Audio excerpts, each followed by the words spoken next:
Okay, good morning. About a year ago from today, with a lot less snow on the ground, I gave a presentation on the preliminary findings of my investigations of the effectiveness of the Freshman Academy protocol. Now a year has passed, a lot more of quality, settled data has come in, and I'm able to make some nice conclusions about some definitive findings that are established here at the college. But first, I'd like to just briefly go over the basics of what the Freshman Academy protocol is all about, what my role is in it, for those of you who are not yet familiar with it. Protocol is a research design used to assess the effectiveness of the freshman academies via multiple investigative methods.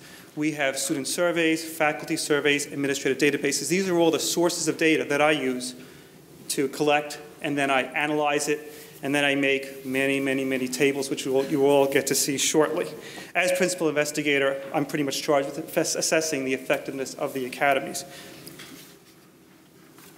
Last year, I showed a lot of findings based upon survey research. I'm really happy this year I'll be talking a lot about some concrete, hard findings like retention, credit completion, and success of students in their courses.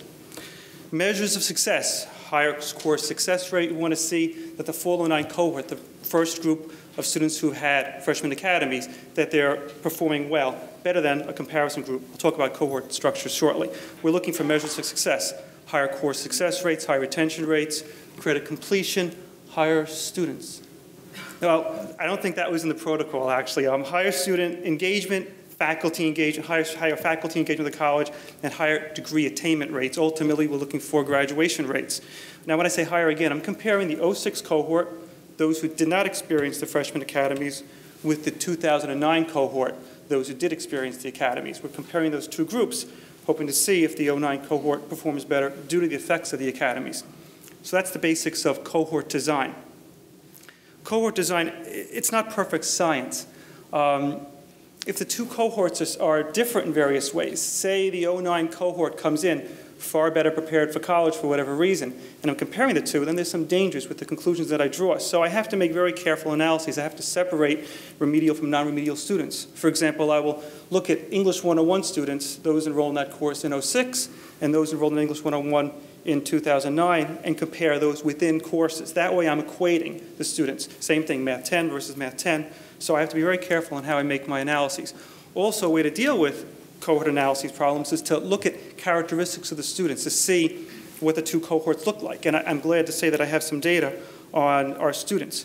They come in, they take the placement test, and they could be exempt from the test, or because of the SAT scores or the Regent scores, they may be exempted. So exemption status tells us something about how well our students are in terms of their preparation for college. You can see here we have the cohort sizes, 2,000, 3,221, nice large sizes for me to do my study. Looking at reading exemption status, it's pretty much about the same. Writing, looks like the 09 cohort's a little bit stronger in terms of their writing ability. And that's reflected in the English 101 enrollment numbers. I mean, we have a lot more enrolled in that course. Remedial math, marginally significant, marginally insignificant, and this amounts to a difference of about 60 students or so. So the cohorts are more or less equal in terms of college preparedness, but I have to still be careful because we see, in terms of writing skills, they're coming in a little bit stronger in 2009.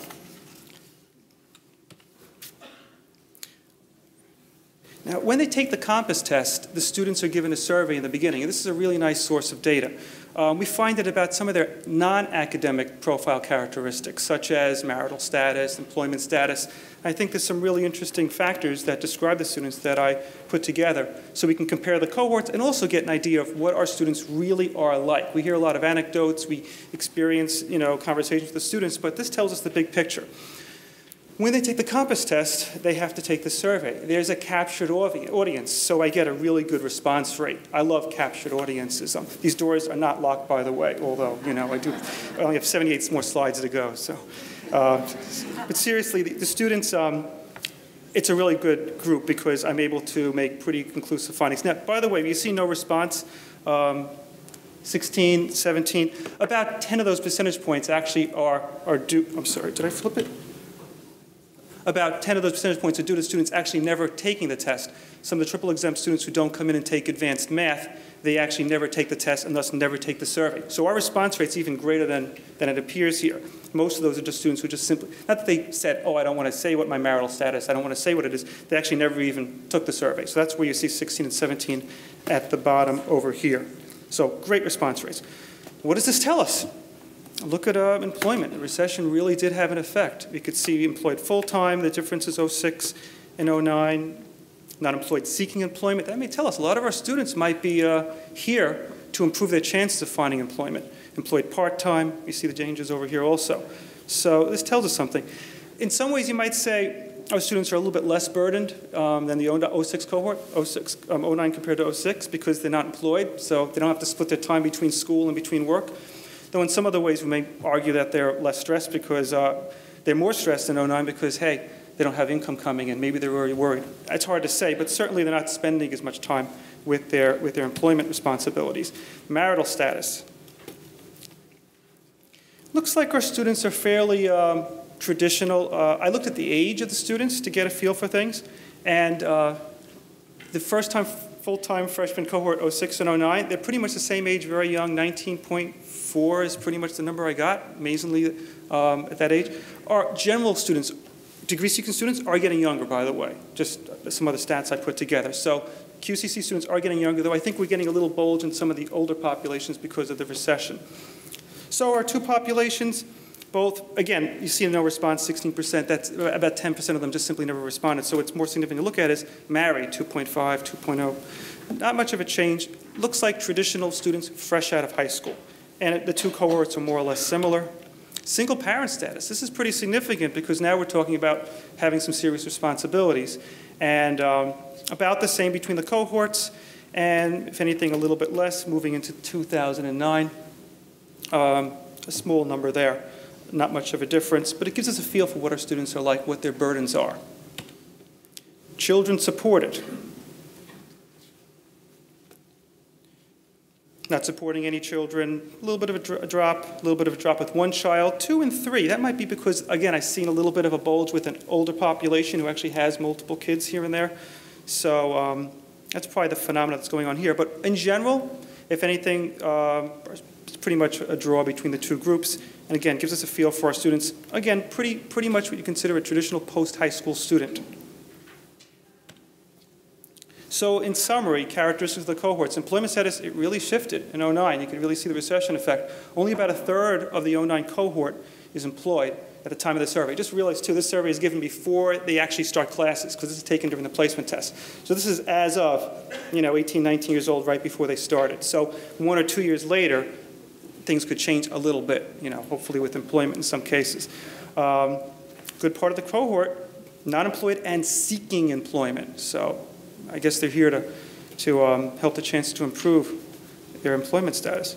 Most show that they're less burdened slightly than the 06 cohort, more or less equal in many ways, and they appear to be relatively traditional. So this is a good snapshot of our two cohorts. In many ways, more or less the same, pretty much traditional students, and writing skills seem to be a bit stronger in the 09 cohort, so I have to be careful when making my analyses. So now we're getting into the hard data, credit completion. It's one of the most important things we look for because it's sort of a bottom line thing that we look for. Are our students actually completing credits? I used equated and real credits because the equated credits include the progress made by our remedial students. If I just looked at real credits, I wouldn't get a really good picture. So that's why I included both of those factors there. Comparing the 09 cohort with the 06 cohort, we have about, tenths of a percentage here. It's a meaningful difference there. Spring, a slight improvement.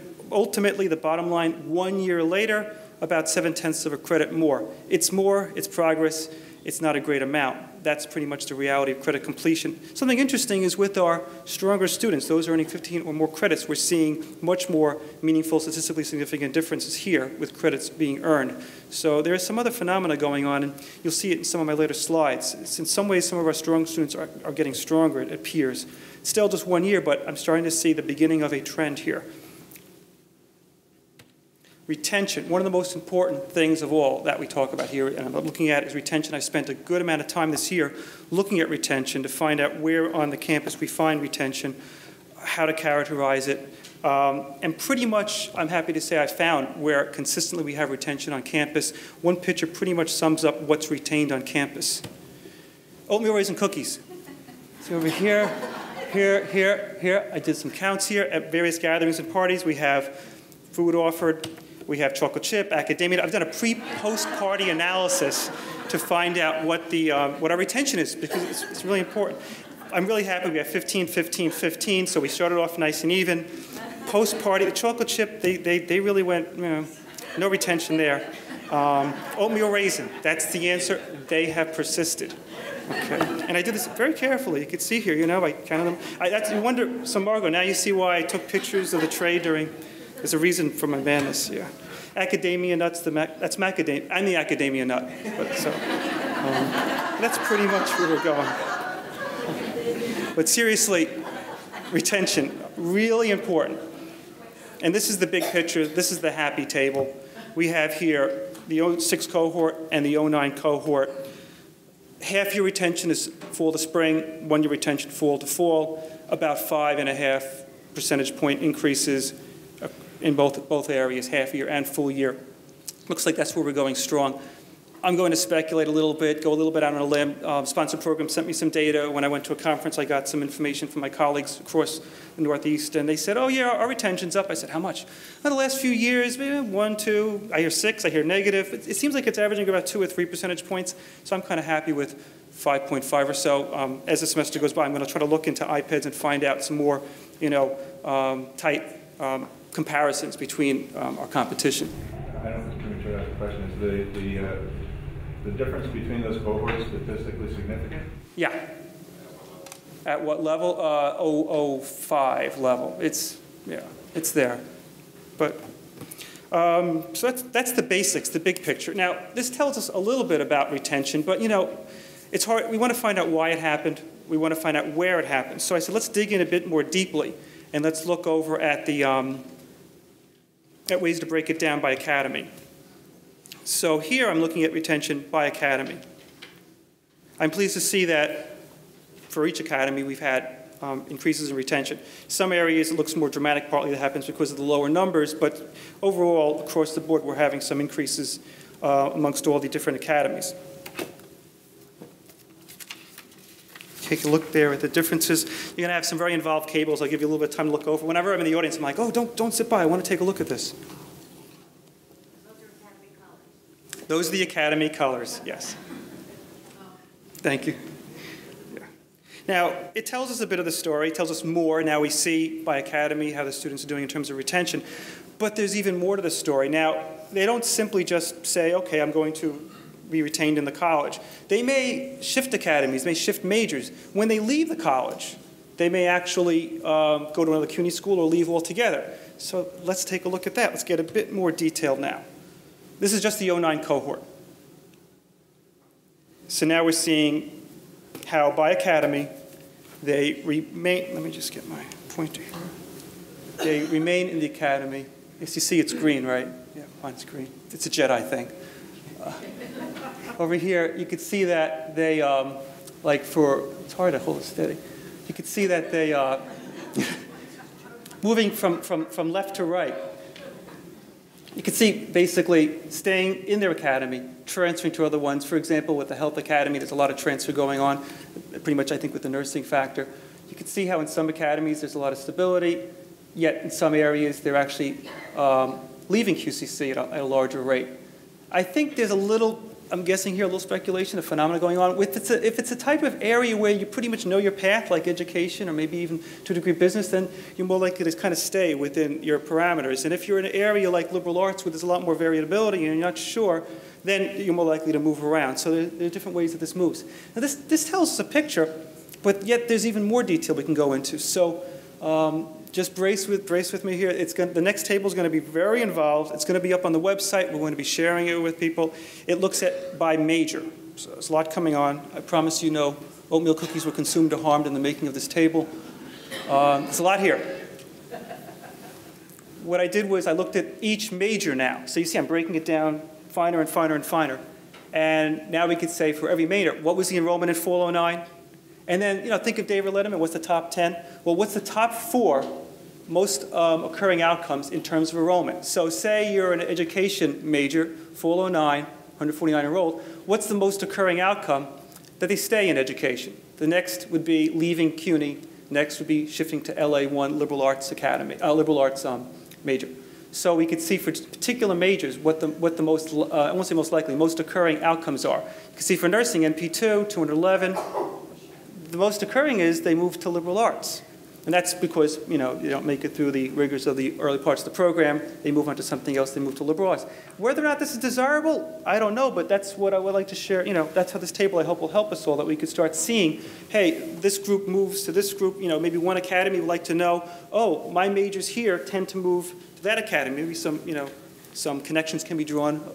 We'll speak about this with the chairs and the academies and share a lot of detail we can go through with this. I hope this will be a really helpful tool for the analysis of how our students move within a year. Success rates. It's a major part of what we're looking at aside from retention and credit completion. We want to see how the students do in their courses. I'm using something called a success rate. It's a little different from a pass rate. It's kind of harsh. The protocol wants to look at success. It's harsh in the sense that you may see some pass rates out there, I believe in the PMP, and it says, well, the student has a chance of passing this course, and when we analyze them, let's not look at those who withdrawn. Let's just take them out of the analysis, or those who've absented. Let's just take them out of the analysis, because maybe they would have passed.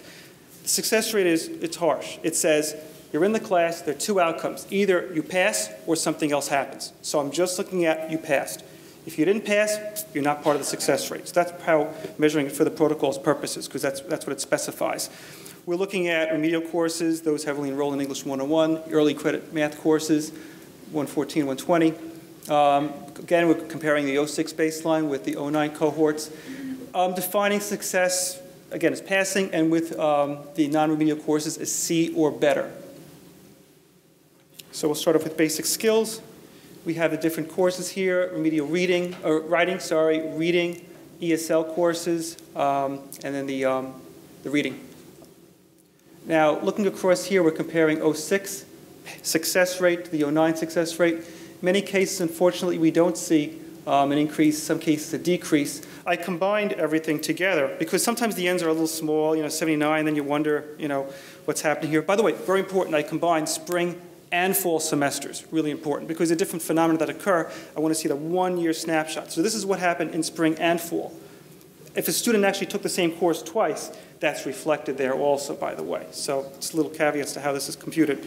Looking at basic skills as a whole, looking at all courses taken, 1,726, 53, 52, slight decrease. I asked around saying, well, what has been focused upon at basic skills in the last few years? And I was told remedial reading at the point before they take their exit test.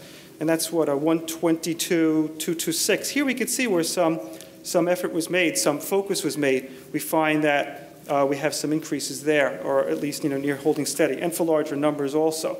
I'm hopeful that where attention is put, where the focus is put, there's some improvement. It seems like there's still plenty on to go on into the future to see how we can improve. For mathematics, looking at the pre-algebra, there was no Math 5M, that's the modular course in 06, so that's why it's blank over here. In 09, we had it 10 and 13. Roughly speaking, 10 and 13, pretty much a statistical draw. Well, looking at Math 5 is really interesting. We started Math 5 modular. That's where you take the students who place in Math 5 and we break them down to 2 different groups. Those who are a little bit stronger, we give them a special modular structured type of course, which I think you'll find out in the next half hour or so, and all the details of what that's about. But that structure is a way of giving a special type of treatment for that group of students. So in the modular group, the 284, 68% success rate. So what you compare is I have to combine the modular and non-modular, so we have equivalent groups, those who place in Math 5, those who place in Math 5, those who place in Math 5, 5010, 961, and we see 47, 42. To me, clearly significant. That's some evidence that the Math 5 modular is working, that it is making a difference. For the credit bearing, we're seeing some increases here, marginally significant, marginally insignificant, on the borderline. Looks like we have some increases. Some of it may be due to the fact that the placement test, the cutoff score is a little bit higher for the 09 cohort. They raised the cutoff score about 3 points. It's a range of 17 to 99, so 3 points is only a little bit. So the students entering credit-bearing math courses are a bit stronger in 09 because the cutoff was raised in the test, and there were some changes to the regents also. Though intuitively, I don't feel that's all of what makes up this variability. I have to dig more to find out for sure, but that's some of what's going on here with the credit-bearing math courses. English 101, English 102, clearly this is statistically significant. Clearly, we're seeing some improvements here with the pass rate, success rate, sorry, going from 06 to 09. Part of what I saw here too, but remember, I combined the fall and spring. When I looked at the spring, there was a difference also in percentage points between the two cohorts. In the last year or so, I've been asking many people involved with academic interventions, you know, sometimes things don't seem to be, I'm not finding measurable differences in a current semester, and they're telling me, well, Victor, very often, foundations are laid for subsequent semesters. So although we don't see measurable outcomes in one semester, in the future something happens. Now, basic skills lays the foundation for students taking English 101. So many of the people in the spring taking English 101 would benefit from having a strong foundation established in fall remedial courses and basic skills. So I think that's part of also where the success rate comes from. So it all goes into the big picture. Again, I'll be doing more analyses in the future to find out how we have delayed effects, how foundations are established, and then success is happening in subsequent semesters. So in the future, plan on analyzing enrollment patterns of students grouped by course placements. And you saw how I group things by majors, by academies. Now I'll be grouping them by placements. It's going to be pretty complex, because if you think about it, you know, you have students who are, here are the people who need remedial math, but they're English 101 ready, or people who are strong in writing but weak in reading, or people who are ESL list, all different ways of combining the placement, students grouped by placements. Let's see what their enrollment outcomes, let's see what their performance is to get an idea of our different groups of students so that we could target students in certain categories and try to make some difference in their academic outcomes. The faculty survey, we gave a survey in the fall. The response was only about 85. I don't feel too comfortable with results, you know, talking about drawing generalizations of 85 people to over 1,000 people. So I'm not showing the results of that survey because it's questionable how generalizable it is. So what we're planning on doing is modifying the faculty survey, changing the questions a bit, starting it a bit sooner, and making it appeal to faculty and everyone involved to try to, let's have people please participate in the faculty survey this spring. I think I'll have a lot of really interesting data to show all of you and share with you in the next upcoming gatherings. Summer enrollment's part of the protocol. We want to see how the students do in the summer. We believe that because of the freshman academy, students will do better in the summer and that we'll have higher enrollment in the summer. Now we had CUNY First started up, and we had, you know, an enrollment process that was somewhat complicated with CUNY First. I'm giving out the freshman survey asking about satisfaction. There's a comment section, and we can get clear to them. Here's where you can comment. Things that stood out during the enrollment process, things that you liked, things you didn't like, please comment. And students are starting to comment, and I'll be analyzing that to find out how from the students' point of view, we all know it was a stressful experience, but how is it for the students? If they spend an extra 5 minutes, do they find that enough of a burden for them to voice about? We'll find out from the survey what's satisfaction like. I'll be comparing to previous semesters in terms of satisfaction, how helpful they found our staff to be, and in general, what their comments are about the enrollment process. That's pretty much it. I thank you for enduring my many tables and my Monty Pythonic sense of humor, and I hope you found this interesting and informative.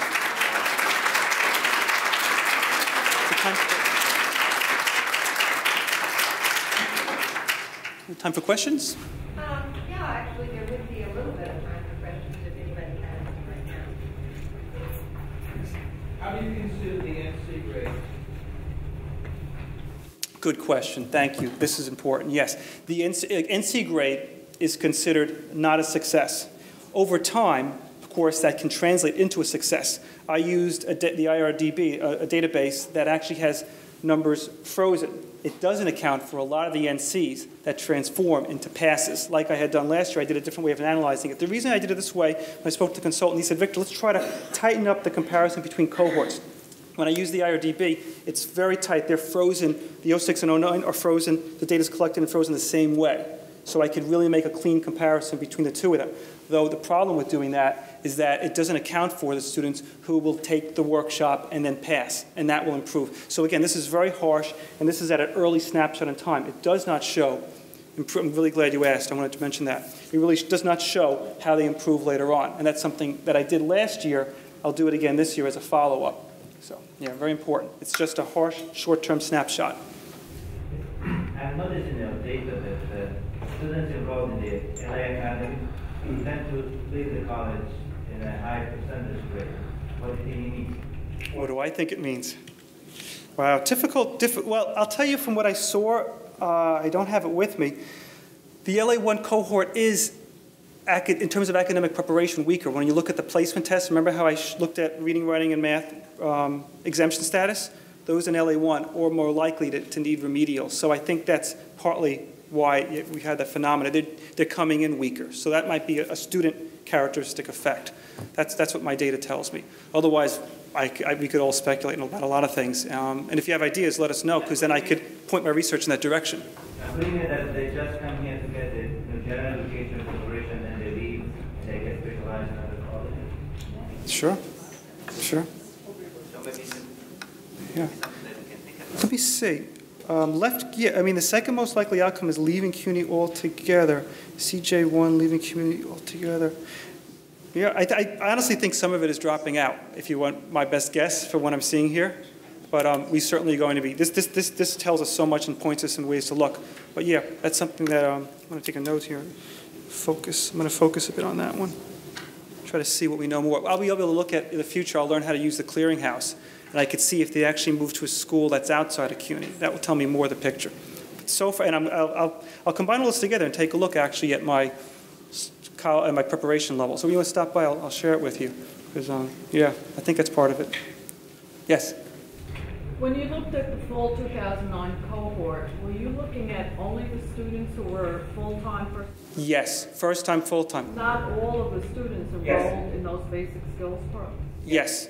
Part-time are not included in that analysis because the protocol it's about the first-time, full-time, because they're getting although the part-timers do receive many of the benefits, the focus is upon the first-time, full-time. Yes. Any other questions? Okay. Yeah. Longitudinal study. Do you plan on now doing the same sort of data gathering and analysis over a 2-year period of time? Yes. Yes, definitely. I have to think about a lot of other ways in which things can be altered. And again, I'll have to collect the data from the different groups, see if things have changed, and same type of thing. One thing that's tricky is if I want to say 07 cohort versus 010 cohort. That gets a little trickier because as I move forward, then the baseline cohort would actually be a little more contaminated because in 08, some aspects of the academies already began. So that's, right now it's very clean and easy. Later on it'll be more tricky. But certainly with 09, I'm going to continue following them and collecting data in the future, yes. How many years do you think? 3 or 4? Yeah, I figure out 3 or 4, certainly for graduation rate purposes. So at the very least, that amount of time, yes. Any other questions? Yes. I think it might be a good idea to look at the NC population. Absolutely. As a separate group. Yeah. For example, looking at those that pass after 1 workshop, those that pass after 2 workshops, because that's a significant number. Yes. Put them in the failure sort of serious. As I said, yes, admittedly, it's harsh. I wanted to go harsh and clean rather than harsh and clean. Last year was a bit more speculative. The theme of this year is what's really, really tight. But absolutely, yeah. And that, I definitely thank you, yes. Just left CUNY. That's left CUNY during the period you're examining them, because it's possible the following year they may have returned. Yes, right. This is exactly fall 10. So they could be back here right now, some of them. The so-called stop out. Yeah, right. And that complicates things a lot, right? That's our world. Yes. So that's no. You know, actually, I'm going to take a look at that. What I can do, actually, is I can look at those students who left and gather their identity, and then see in the spring what happened to them. It'll be interesting to see how many actually pop back in again. I guess we'll come up with a term for those who stop back in again. Start up again. Pop back? Okay, yeah, pop back. It's interesting. Yeah. Yes? Is there any way to determine if that data is cut up by racial and ethnic groups? Yes. The protocol doesn't specify those variables, and honestly, I didn't know how to do it until very recently. I have an idea because the data out there, they've changed the way they define ethnicity. So at one point of date, looking back in the past, I had like 6 ways of characterizing students, and then I saw another one that characterizes them like 30 different ways. There's some federal way of doing it, and I had no way to compare the two, and I couldn't combine it myself, and I've just recently found out a way to do that. So it's beyond the protocol, but it's been asked frequently, and that is something that I'll probably be looking at also in the future for select groups. Also with men, because nationally, men aren't graduating, and they're falling behind, and I think it's important to look at that group also. Yeah. Is there any way to study whether or not students who at least think they know what they want to do better than those in the liberal arts academy, which is the default academy where they place you when you come in, I don't know what I want to do? Is there any way to study? It seems like in the other academies besides liberal arts, the students think they know what they want to do. Is that a factor in they're doing better as opposed to the liberal arts academy where they're still trying to make up their mind? Many of us been speculating about that factor. How do you measure that? It's tricky. It's something to usually think about, talk to some other psychologist about ways to do that. It's tricky because you're getting into like a cognition and opinion. It could be a large factor in the results. Yeah. So what would you call that? Effective. I have some ideas. Yeah, if you want to stop by, brainstorm a bit. It's interesting. It's interesting. Yeah. Yeah, some good follow-up. Any other questions? Okay. Thank you very much.